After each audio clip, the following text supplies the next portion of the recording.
말씀의 제목은 낮은 곳에 임하는 은혜라는 제목으로 함께 은혜를 나누겠습니다. 낮은 곳에 임하는 은혜. 여러분들도 아시다시피 저는 카운슬링을 공부하고 있죠. 이 카운슬링을 공부하면 반드시 인턴이, 반드시는 아니지만 제가 공부하고 있는 과정은 인턴이 필수입니다. 그래서 제가 올 봄부터 인턴을 나갔는데 어떤 곳이냐면 이게 트라우마가 아주 극심한 아이들이 모여있는 시설입니다. 그 트라우마가 그냥 뭐 교통사고 이 정도가 아니라 눈앞에서 막 살인 사건을 목격하고 막 이런 걸 본 아이들이다 보니 이 아이들이 멀쩡하지가 않죠. 겉모습만 보면 참 멀쩡해요. 겉모습만 보면 저 왜 저러나 싶을 건데 아이들은 그 사건을, 그 순간을 자기 눈앞에서 봤던 그 엄청난 일이 일어나게 하는 그 순간을 기억하게 하는 정말 뭔지 몰라요. 냄새나 또각또각 구두 발자국 소리나 그냥 큰 소리가 나오면 이 아이들은 순식간에 변합니다. 정말 조금 전까지만 해도 저랑 손잡고 걷던 애가 뭔지 모를 것, 냄새인지 또 왜 이래, 뭐 때문에 이래, 냄새인지 무슨 소리인지도 소리에서 애가 자극이 되었는지도 모르겠는데 좀 전까지 저랑 걷던 아이도 친구도 갑자기 뒤집어지면 이 어린아이들이 성인 남자 셋이 붙잡아도 아이를 감당을 못합니다. 그런 곳에 있는데 아이들이 그런 상처가 있다 보니까 자기 성별을 바꾸기도 합니다. 남자로 태어난 아이가 여자가 되기도 하고 또 여러 가지 문제들이 벌어지죠. 피해라는 소리를 참 잘 들어야 되는데 어제도 피해 이 소리를 못 들어가지고 발에 한번 채이기도 했는데 정말 그런 아이들이 한 30명이 한 곳에 모여있다 보니까 막 여기저기서 소리를 지르고 뒤집어지고 막 난리예요. 저는 그 아이들이 30명의 그런 아이들이 모여서 그네를 타고 그리고 한쪽에서 막 뒤집어져서 막 이러고 있는 걸 보면 마음속에 저도 모르게 마음속에 하나님 그런 마음을 주시는 것 같은데 하나님 여기 계신다. 하나님 여기 계신다. 이 병들고 아파하고 어찌할 바 모르는 고통 중에 몸부림치는 이 아이들 속에 하나님 함께 계신다. 하나님 여기 계시는구나. 그런 생각을 참 많이 합니다. 예수님께서 만약 이 시점에 이 땅에 다시 찾아오신다면 예수님은 어디로 가실까요? 저는 그런 곳에 먼저 오실 것 같아요. 마음이 병든 사람들이 있는 곳, 자기 고통에 자기가 못 견뎌서 몸부림치는 어찌할 바 모르는 사람들이 있는 곳, 그런 아이들이 있는 곳. 저는 예수님께서 그곳에 가장 먼저 찾아오실 것 같습니다. 왜냐하면 그들은 정말 예수님이 절실하니까요. 여러분, 그런 큰 상처가 있는 아이들에게, 사람들에게 돈을 주면 그 상처가 위로가 될까요? 무엇을 주면 그 상처가 위로가 되겠습니까? 정말 이 세상에는 예수 말고는 소망이 없습니다. 세상이 아무리 변화되고 발달되고 과학이 아무리 발전하고 백신이 모든 걸 치료할 수 있을 것 같지만 이 세상엔 예수 말고는 소망도 없고 근본 해결이 없습니다. 예수님만이 희망이지요. 오늘 말씀 속에서 예수님의 제자들은 예수님께 묻습니다. 예수님, 누가 큽니까? 천국에서는 누가 큽니까? 그들의 천국과 예수님의 천국은 많이 틀린 것 같습니다. 그들의 천국은 어떠한 곳입니까? 이제 예루살렘이 눈앞에 보이니까 우리 스승이신 예수님께서 저 로마군들을 싹 쓸어버리시고 예수님의 나라를 세우시겠지. 그게 천국이지. 그 천국이 예수님의 나라를 세우는 천국이 되면 누가 국무총리를 할까? 누가 장관의 자리에 오를까? 예수님께서 내각을 새로 구성하실 때 나는 어느 자리에 이르게 될까? 그들의 천국은 이 땅의 부귀 영화 높은 자리를 원하는 것이 그들의 천국이었습니다. 그래서 그들은 예수님께 이렇게 물어본 것이죠. 주님, 나는 어떤 자리 하나 주시겠습니까? 나는 어느 자리에 앉혀주시려고 하십니까? 내심 기대라고 예수님께 물어보았습니다. 예수님은 3절 말씀에 그 제자들의 기대와 완전 어긋나는 대답을 하시죠. 이르시되 진실로 너희에게 이르노니 너희가 돌이켜 어린아이와 같이 되지 아니하면 결단코 천국에 들어가지 못하리라. 어린아이와 같이 되지 아니하면 천국에 들어가지 못한다 하십니다. 이 말씀을 대할 때 우리는 이렇게 생각을 많이 합니다. 그래, 어린아이와 같이 순진한 사람들이 천국에 들어가지. 그래, 어린아이와 같이 엄마를 온전히 의지하듯이 나도 그렇게 하나님을 온전히 의지해야 천국에 가겠지. 사실 틀린 말씀은 아닙니다만은 그것은 지금 이 시대의 어린아이를 보는 우리의 시각이, 생각이 그대로 반영된 것이죠. 우리는 지금 이 시대는, 우리가 살고 있는 이 시대는 하도 요새 출산율도 낮잖아요. 아이들을 귀히 여깁니다. 어린아이들을 귀하게 생각하고 소중하게 생각합니다. 하지만 예수님께서 살고 계시던 이 시대, 이 당시에 어린아이들은 어떠한 존재들이었을까요? 지금과 완전히 틀립니다. 예수님께서 사시던 이 시대에, 예수님께서 계시던 이 시대의 어린아이들은 미숙한 존재, 불완전한 존재. 그래서 사실 여러분 한번 잘 생각해 보세요. 우리 여기 앉아 계신 분들이 한국에 사실 때 한국에 사셨을 때, 젊으셨을 때, 어리셨을 때 어린아이들을 어떻게 대했습니까? 귀히 여겼습니까? 아니죠. 우리는 아이들을 한국만 해도, 근현대사만 해도 아이들을 그렇게 귀한 존재로 여기지 않았습니다. 저리 가. 애들은 몰라도 돼. 저리 가. 아이들은 미숙한 존재, 완전하지 않은 존재로 생각했죠. 예수님께서 이 땅에 오신 그 당시에 어린아이들은 그러한 존재였습니다. 쟤네는 불완전하다, 미숙하다. 그래서 예수님께 나온 어린아이들을 제자들은 쫓아냈잖아요. 가, 여기가 어디라고 와. 어린아이들은 환영받지 못하는 미숙한 존재였습니다. 그런데 예수님께서 이렇게 말씀하시죠. 누구든지 저 어린아이와 같이 되지 아니하면 천국에 들어갈 수 없다. 지금 우리가 들었을 때 그래, 순수한? 아니죠. 그 당시의 제자들, 그 당시에 예수님 곁에 있었던 사람들에게 어린아이와 같이 되지 아니하면 천국에 들어가지 못한다는 말은 굉장히 센세이션했을 거예요. 저렇게 미숙하지 못한 존재가 되어야 된다고? 저렇게 불완전한 존재? 저렇게 낮은 자처럼 저렇게 낮은 위치에 있는 사람이 되어야지만 천국에 들어간다고? 충격이었을 것입니다. 4절 말씀에 예수님께서는 이렇게 말씀하시죠. 그러므로 누구든지 이 어린아이와 같이 자기를 낮추는 사람이 천국에서 큰 자니라. 어린아이와 같이 자기를 낮추는 사람. 여러분 주변의 어린아이들 중에 어떤 어린아이가 전 잘 못합니다. 제가 아직 많이 어려서 그런 걸 이런 어린아이 본 적 있습니까? 세상 허무맹랑하죠, 어린애들은.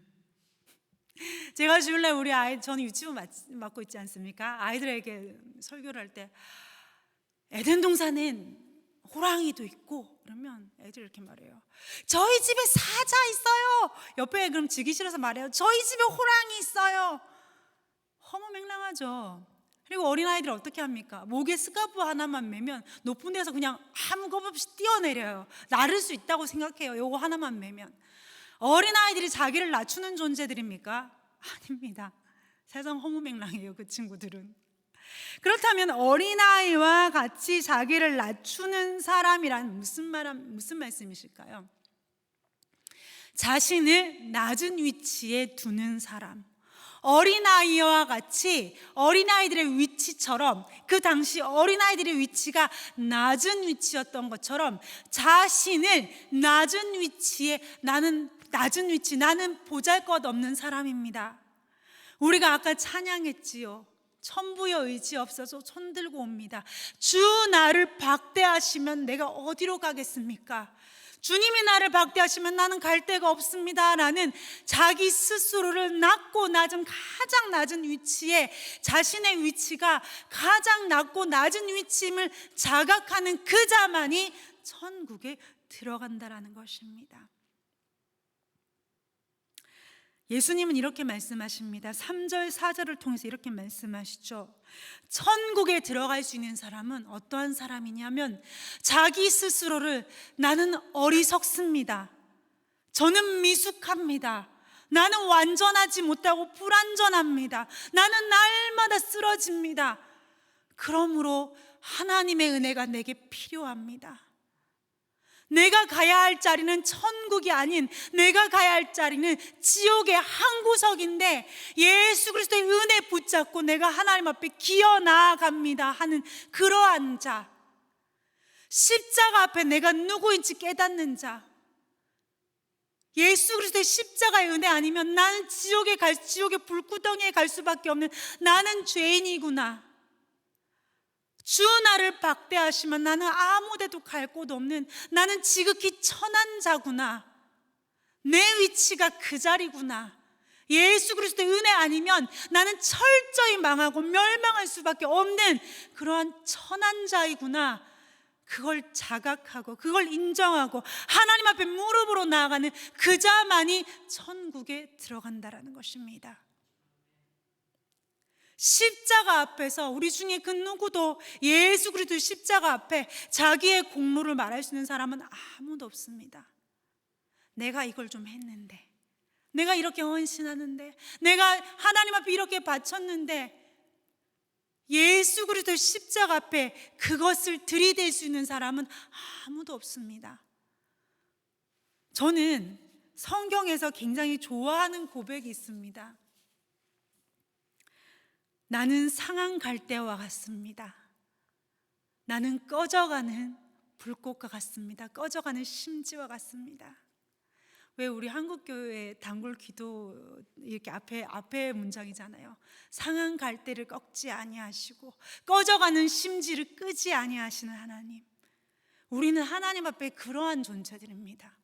상한 갈대와 같아서 아무 곳에도 쓸모없고 꺼져가는 심지와 같아서 기름이 없으면 꺼지고 마는 그러한 존재, 그것이 우리의 존재입니다. 하나님 앞에 우리가 그러한 존재임을 자각하고 하나님의 은혜를 겸손하게 구할 때 하나님은 그러한 자에게 은혜를 베풀 줄로 믿습니다.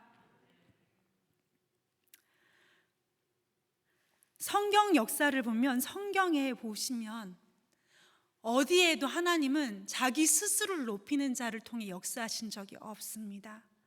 성경을 다 보면 하나님은 자기를 높이는 자, 자기의 공로를 내세우는 자를 통해 하나님은 역사하시거나 그들에게 은혜를 베푸신 적이 없습니다. 예수님이 임한 곳이, 예수님이 만나주신 분들이, 예수님이 만나주신 자들이 누구입니까? 다윗의 자손이여 나를 불쌍히 여기소서, 나를 긍휼히 여기소서. 주여 개들도 상에서 떨어지는 부스러기는 먹습니다 하는 그러한 자들을 예수님은 만나주셨습니다.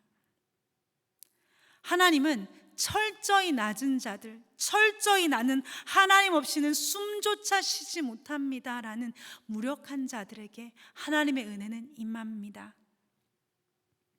저는 저를 포함해서 인간의 적응력 그리고 인간의 무뎌짐의 죄가 얼마나 큰지, 이게 참 무뎌진다라는 것이 얼마나 무서운 죄임을 저는 참 요즘 자주 생각합니다.